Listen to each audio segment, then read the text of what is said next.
Fala galera, tudo de prótons para vocês?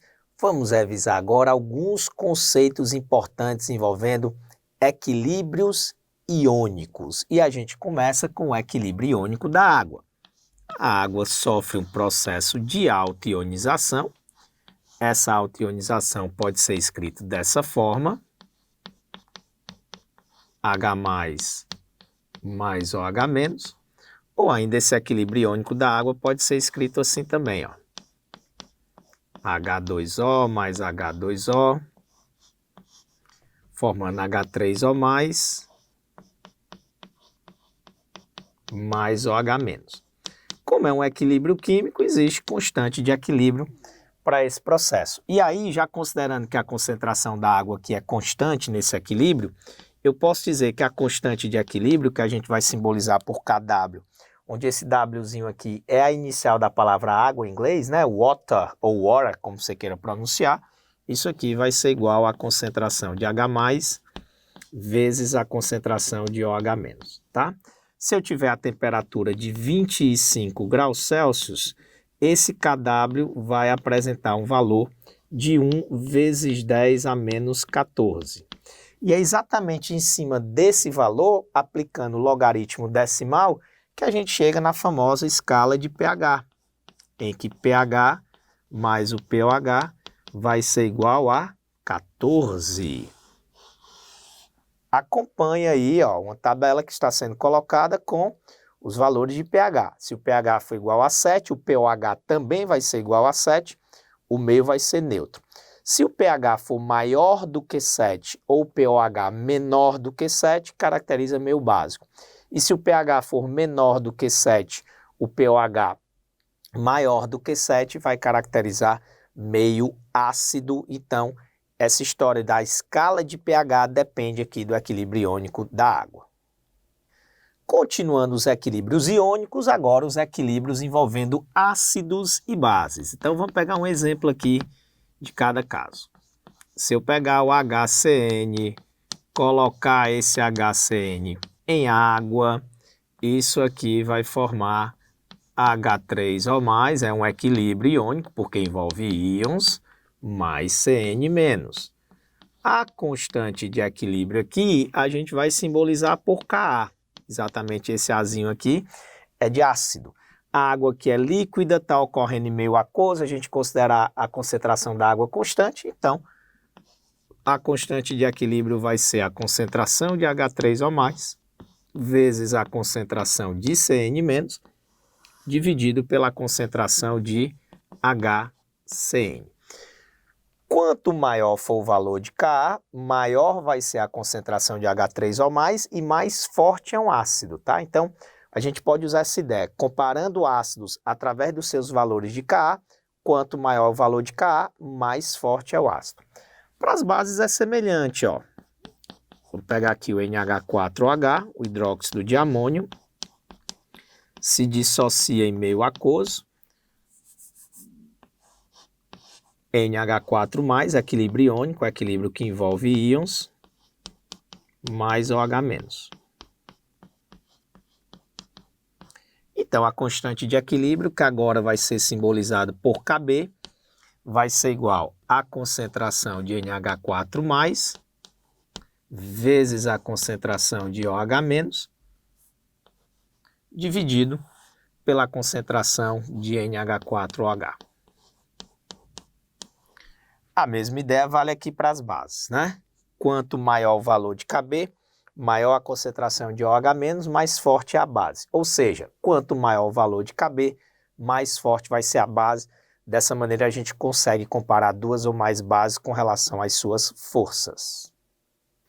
Mais um caso de equilíbrio iônico, hidrólise salina. Vamos pegar um exemplo aqui para você entender a hidrólise salina. Vamos pegar um sal, se a hidrólise salina tem que ser de sal, né? Bicarbonato de sódio. Como é que a gente analisa a hidrólise? Primeiro a gente considera a dissociação do sal. Na+, mais HCO3-. Na sequência, esses íons, em teoria, podem reagir com a água na reação que a gente chama de hidrólise salina. Então, por exemplo, o Na+, vai entrar em contato com a água. Só que aqui, gente, tem uma condição para que essa hidrólise salina ocorra. A hidrólise salina só vai ocorrer se nessa reação for formado um eletrólito fraco, um ácido fraco ou uma base fraca. O Na+ não hidrolisa, porque se ele reagisse com a água, ele formaria NaOH, que é uma base forte. Então, nesse caso, a hidrólise não ocorre. Já se eu pegar o bicarbonato, que é o ânion HCO3-, ele em contato com a água, ele vai hidrolisar. Por que que ele vai hidrolisar? Porque ele vai formar um eletrólito fraco. No caso, o bicarbonato vai formar o ácido carbônico, que é um ácido fraco, H2CO3. E ao formar esse ácido fraco, libera o íon OH-. Então, veja que quando a gente faz o estudo da hidrólise salina, para esse caso, o bicarbonato de sódio, a gente percebe que no final forma OH-. Então, o meio fica o quê? O meio fica básico. Essa solução salina, ela vai ter pH maior do que 7.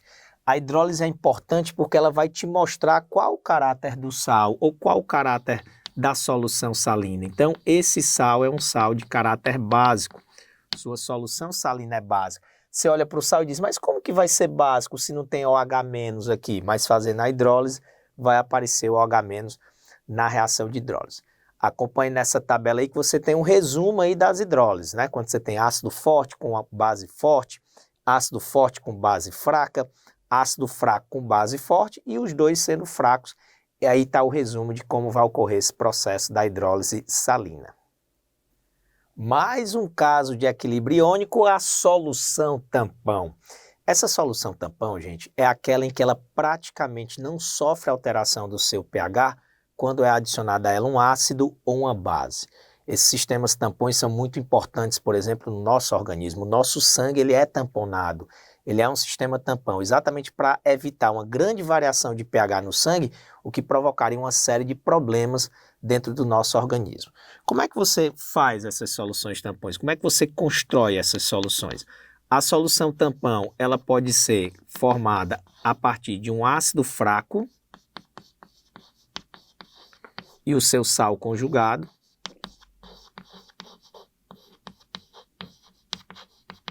que é um sal, né, que tem o mesmo ânion do ácido, e o sistema tampão também pode ser formado a partir de uma base fraca,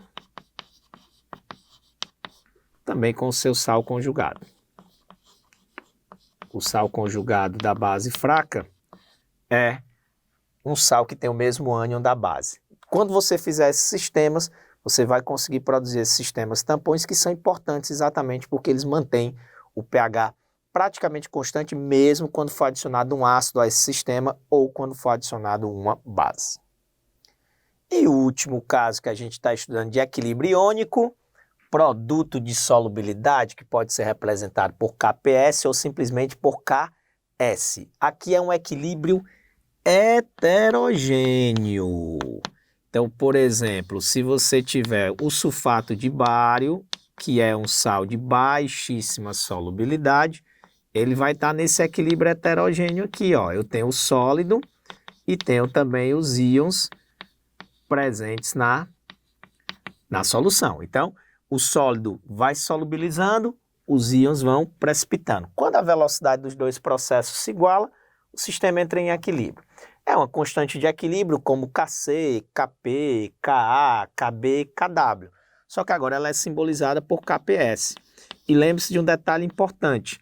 O sólido, a gente considera que a concentração dele é constante. Então, ele não vai aparecer na expressão da constante de equilíbrio. Então, o Kps vai ser a concentração de bário 2+, que também pode ser chamada aqui como uma solubilidade do bário 2+, e a concentração do SO4 2-, também pode ser chamada de solubilidade do SO4 2-. Então, essa é a expressão da constante de equilíbrio, que a gente chama de constante de equilíbrio do produto de solubilidade. São para sais pouco solúveis, porque tem que ter o equilíbrio heterogêneo, não só sais, mas compostos pouco solúveis de uma forma geral. E a ideia é que quanto maior for o valor de KPS, quando eu estiver comparando dois compostos, quanto maior o valor de KPS, mais solúvel é o composto, quanto menor o valor de KPS, menos solúvel vai ser o composto, ok? Um grande abraço, galera, e até a próxima.